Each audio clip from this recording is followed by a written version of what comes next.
I'm Chris Ensing. Thanks for joining us. Here's what's making news right now. I think for people who haven't been able to work in 2 years, it's a struggle. Mentally, it's a struggle. Financially, it's crushing people. People want to go to work. I would prefer to see if we are all going out, then we are all going out. Not the stipulation of having spec ed stay in school. Within me posting on Facebook, it took, I think, 4.5 hours and I was booked solid for 2 weeks. It's been crazy, something I never expected. Good evening. Katarina's away tonight. We start with the desperation felt by some of Windsor's second largest employer. There was a small group of Caesars employees holding a rally today, pleading for financial help as the casino once again shuts down because of COVID-19 restrictions. More than half of Caesars workers, they've been out of a job since the start of this pandemic. And one shared her struggle with our Jennifer LaGrassa. I never thought that this would happen, my job being taken away from me. Since Caesars Windsor first opened 24 years ago, it's the only workplace Darla Aston and her husband have known. Both were cooks at the casino. But since the pandemic, they've been out of work. Aston says they were called back when the casino opened last year, but they were offered one 8-hour shift a week. She says they declined as it wasn't enough to make ends meet. And now they've exhausted all other funding options. I was really thinking that maybe we would get accepted for the funding, in which we're not. And so our last resort is to apply for welfare. Your self-worth really goes down the tubes and mental illness hits. I wake up crying, I go to sleep crying. I thought for sure, I had qualifications, I have my food handler certificate, but with all the shutdowns, it's putting a damper on our job employment. People think it's really easy and it hasn't been. It just hasn't been. Today, more than a dozen casino workers, including Aston, rallied for the government to increase supports. Of the casino's 1,700 workers, 1,000 either weren't called back to work or declined to come in. Now, they say they are no longer eligible for EI or CERB and claim they don't qualify for new funding programs because they haven't recently worked. I think for people who haven't been able to work in 2 years, it's a struggle. Mentally, it's a struggle. Financially, I think work for some people is a reason to get out of bed in the morning, and I think it's really crushing people. People want to go to work. People want to provide for their families. Windsor-Tecumseh MP Eric Kuzmaricek says he's supporting the workers and will bring their concerns to Ottawa. We've also heard that there are gaps, that there are some folks that are falling through the cracks that don't qualify for some of these support programs, especially workers at the casino, for example, that have been off for, let's say, 2 years, and they've run out of EI, they've run out of the Canada Recovery Benefit. COVID has hit Windsor and Tecumseh so hard. I don't think there's any community across Canada that has felt really the full brunt of COVID like we had. Meanwhile, Unifor Local 444, which represents workers at Caesars, says it is in talks with the federal government, asking for better supports for workers. Due to new COVID-19 restrictions, the casino is closed until January 26th, so all workers have once again been laid off. As for Aston, she says her husband just started a part-time job, and she might be starting work with the public school board soon. Jennifer LaGrassa, CBC News, Windsor. A tough look at the struggles many in our community are facing. Now, starting today, a small number of students with disabilities return to in-person learning. Well, most are doing that from home for at least 2 weeks. Some support staff say they feel anxious and unsafe being in the classroom as this Omicron variant spreads. But as the CBC's Jason Vio tells us, families say their kids with disabilities, they need that in-person support. Edwin Hennon is an 8-year-old boy with autism, and his mom says his verbal skills are like a child who's 2 or 3, so he requires assistance at school. Tomorrow, Edwin is among a small number of students with disabilities allowed to return to in-person learning, and his parents say it's a necessity after seeing his progress last year. He grew leaps and bounds. Yeah, he blossomed a lot. And credit to the teachers and the assistants at the school.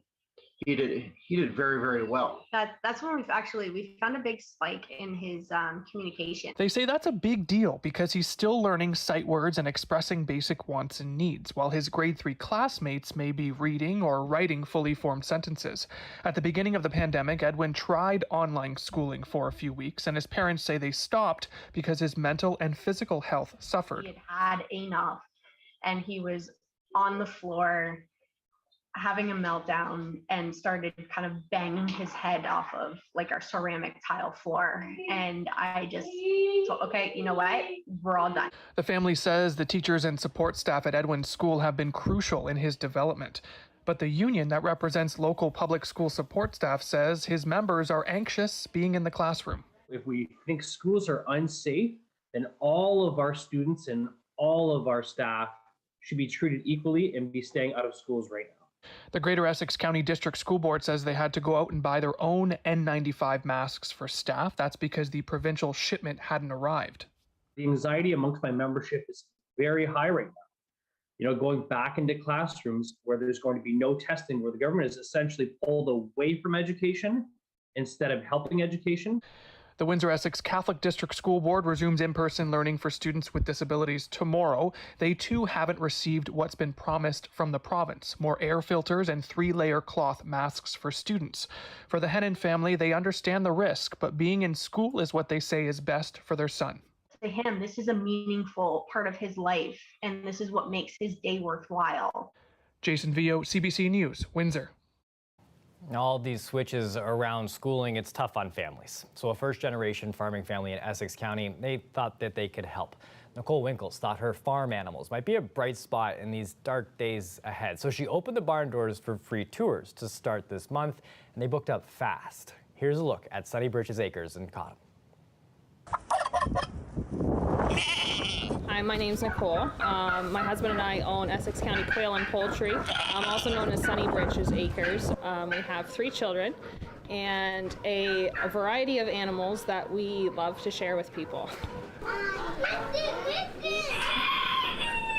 We bought this place in April, and we turned it into like a hobby farm. I sell a lot of chicks and ducklings in the springtime, so for me it was a better spot for me to grow my business with the eggs and chick sales and things like that. So it really worked better for our family situation to come up to a bigger property.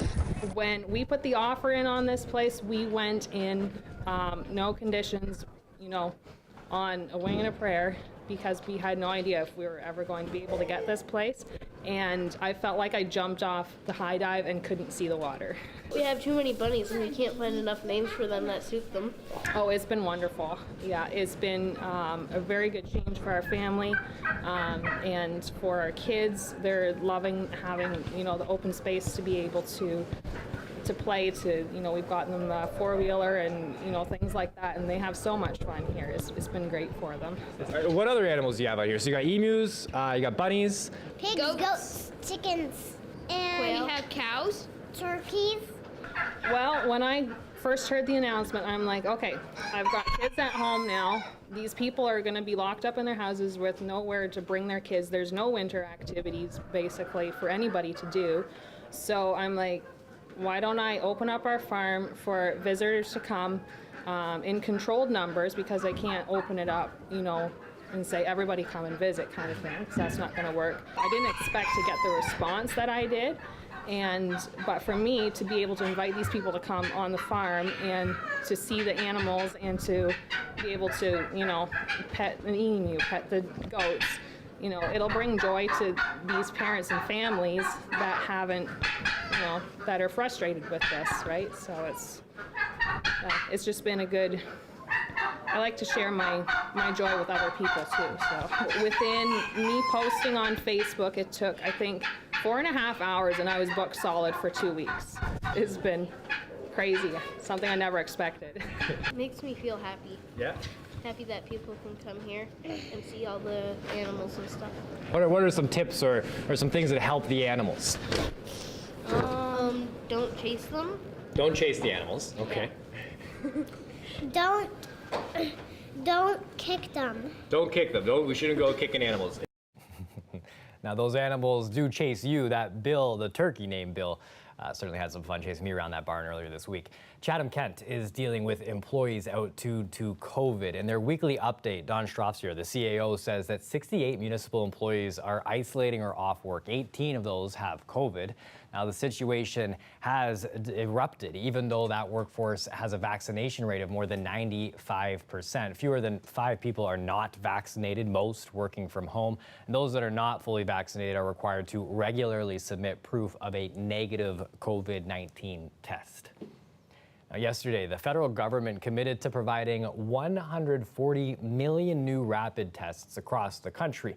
Until the new shipment arrives in Ontario, the province is rationing the supply that we have left. And as Natalie Collada shows us, the demand just not letting up. The lineup of cars outside U of T's Mississauga campus this morning is long.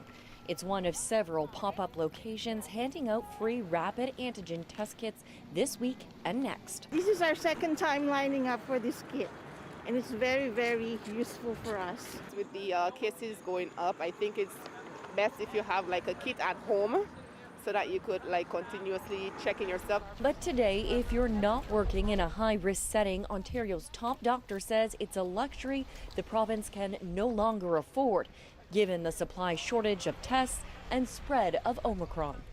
If you have symptoms, so fever and or cough or loss of taste or smell, and or the minor symptoms of nasal congestion, headache, that is enough at present to define that you have COVID-19. Ontario is waiting for millions of tests to be delivered, and until then, the government plans to ration its supply, prioritizing rapid tests for those working in high-risk settings like hospitals and long-term care homes, and for when schools return to in-person learning. So if you have symptoms compatible with COVID-19, please, you don't necessarily need a test to confirm them. Monitor your symptoms. Once they improve, and it's after 5 days and you're significantly better, you can return to work. Scheduled pop-up rapid test distribution sites like these will continue until next week. Natalie Collada, CBC News, Toronto. Now, the number of people in Ontario hospitals with COVID-19 continues to grow. 198 new COVID patients have been admitted just over the last 24 hours. Now, that puts the total number currently being treated at more than 2,200. Over 300 patients are in intensive care. The province saying at least 75% are either not fully vaccinated or have an unknown vaccination status. 49 people are currently being treated for COVID-19 in hospitals here in Windsor, Essex. The United States marking a grim anniversary. 1 year ago, hundreds of supporters of Donald Trump stormed the Capitol building in Washington in an apparent effort to prevent the confirmation of Joe Biden's presidential election victory. They failed, but the January 6th attack may have left some deep and lingering political scars in the United States. CBC's Katie Nicholson reports. This day of remembrance began with a fiery speech from the president vowing to protect democracy and the will of the people and condemning the acts of rioters who descended here last year to subvert the election. I will allow no one to place a dagger at the throat of democracy. We will make sure the will of the people is heard, that the ballot prevails, not violence. But the big lie that fueled those rioters, that there was widespread election fraud in 2020, now believed by fully 30% of Americans, according to a new Washington Post University of Maryland poll. And among Republican voters, many more believe that President Biden is an illegitimate president. Now I ask all members to rise. That divide was obvious today when House Speaker Nancy Pelosi addressed the chamber. Liz Cheney and former Vice President Dick Cheney, the lone two Republicans. Pelosi made a point of shaking their hands. Liz Cheney, of course, vice chair of the Select Committee investigating January 6th, had this to say. The committee is absolutely determined to ensure that we understand the entire plot, the entire plan to overthrow the election, to really overturn the rule of law. For his part, the former president, who previously canceled an event scheduled for today, sent out releases accusing the Biden administration of ineptitude and repeated false claims of a stolen election. Trump loyalists like Florida Governor Ron DeSantis accused Democrats of politicizing the day and made disparaging remarks about how it is being covered by news outlets. this is their Christmas, January 6th, okay? They are going to take this and milk this for anything they could to try to be able to smear anyone who ever supported Donald Trump. A number of candlelit vigils are planned for tonight in D.C. and around the country, and it's just steps from here where one of those rallies will be underway this evening, as many stand here to remember what this country very nearly lost this day last year. Katie Nicholson, CBC News, Washington. The Fifth Estate's latest investigation takes a troubling look at a violent white supremacist group called the Base. With access to secret audio tapes, it shows how the Base recruited in Canada, particularly among members of the military, and how Canadian authorities failed to act on information that they had. Gillian Finley explains. Like, those guys were on a trajectory that was going to be violent, and it was. There was no question about it. I could hear them tick. He goes by the name Tradian, an anti-fascist activist who for nearly a year and a half infiltrated the base, eventually leaving with thousands of screen grabs, video and audio recordings of more than 100 would-be recruits. Last October, base member and former Winnipeg military reservist Patrick Matthews was sentenced to 9 years in a U.S. prison after the FBI tracked him to training camps in Georgia and secretly recorded him and other base members plotting an attack in Virginia. If you want the white race to survive, you're going to have to do your part. Derail some trains, kill some people, and poison some water supplies. Matthews' membership in the violent neo-Nazi group was first exposed by the Winnipeg Free Press. After police detained the reservist briefly, he fled to the States. RCMP told the public it found weapons in his home, but it never revealed it also found this: a handwritten list of mass killings, locations and dates, dead and wounded, details of the shooters responsible. Well, obviously it sets off alarm bells. It would certainly cause an additional investigation in the United States. It should have caused additional investigation. It would cause additional investigation in the United States. But there was no additional investigation in Canada, admits the RCMP, even though it and this country's military now acknowledge they were warned about Matthews' extremist links months before. No comment, ma'am. People like Matthews, perfect for this gig. Specifically his knowledge of explosives. That was considered valuable.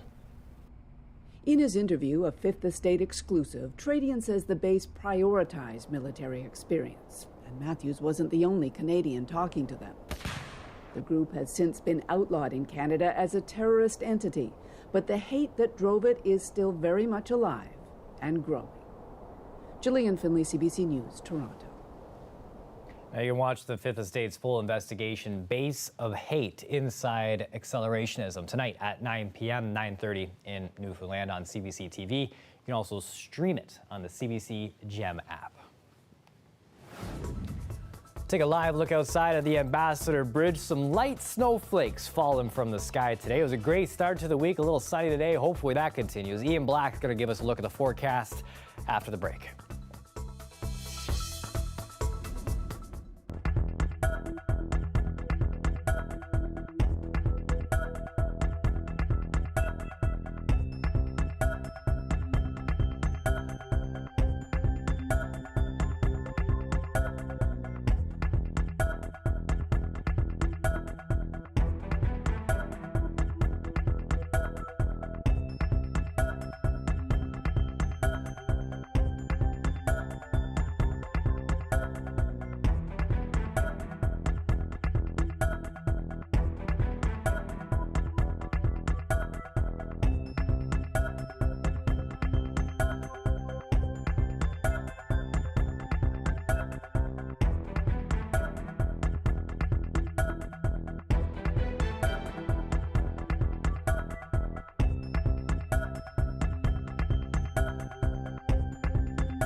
We finally got the snow and the cold temperatures to keep that stuff around. Ian Black is here to let us know if there's any relief in sight. And that wind sure has a bite to it. Get used to it. I think it'll be with us again tomorrow. And, you know, more often than not, temperatures are going to be struggling as we move through. Wait till you see the 7-day forecast. Still on the blustery side tomorrow, still below normal temperatures, but it will be bright. Kind of a up and down weekend. I don't see any major issues Saturday. Maybe overnight Saturday into Sunday, a stray shower or a flurry. And then the temperatures, you know, start to drop off later Sunday. And that sets us up for a cold snap that comes in here for the first part of next week. I mean, cold, cold, cold. Really have to bundle up. Quick look ahead for the Windsor area. Okay, generally a lot of clouds overnight, still blustery, slight chance of a flurry. Then you get into tomorrow, the wind really begins to pick up. I would call it becoming partly cloudy at 5 a.m. and then generally bright after that, but just blustery and cold because we're tapping into some pretty chilly air. And then the temperatures climb on Saturday, and then as Sunday moves along, they begin to drop off a little bit. All right, here's the satellite and radar. Well, you can certainly see with that cold flow, there have been some lake effect streamers coming off, and certainly some flurries kicking around the Windsor area today. But I think the real issue is still the wind, the combination of the wind and the cold.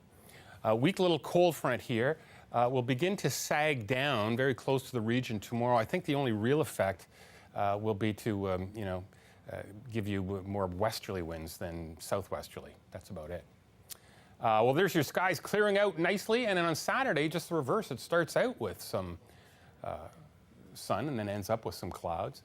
Still have that wind. Okay, it tends to die down a little bit at night. It becomes a little bit more northwesterly later tomorrow as it moves along. Just be prepared for that combination of wind and chill once again. Low -10, the high about -5 tomorrow, and again, kind of blustery out there, so hang on to your hats. Still below normal. No major issues Saturday, probably end up with some clouds. That high of 3 on Sunday will be set early, and then those temperatures will begin to drop off. Check out those temperatures next week.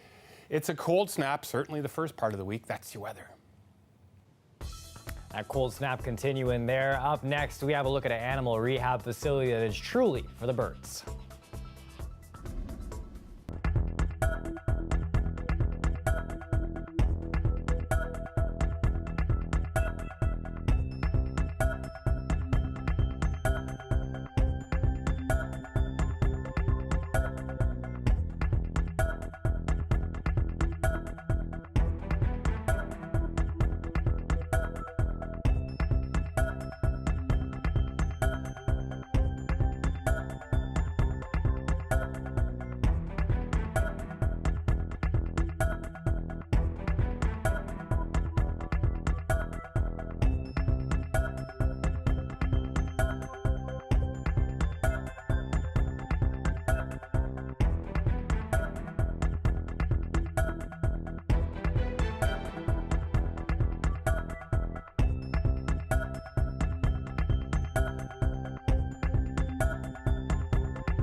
A one-of-a-kind Canadian animal rehab facility is marking its 20th anniversary. It started small and was the life's work of a dedicated Nova Scotia veterinarian. CBC's Ali Thompson got a rare look at the unique facility. Inside a state-of-the-art raptor enclosure at the Cobequid Wildlife Rehabilitation Centre, massive eagles swoop overhead. I can feel a breeze on my face, an indication of the power of their wings. I'm told to hug the center wall and stay completely still. Birds of prey don't like humans and tend to fly towards the outside walls.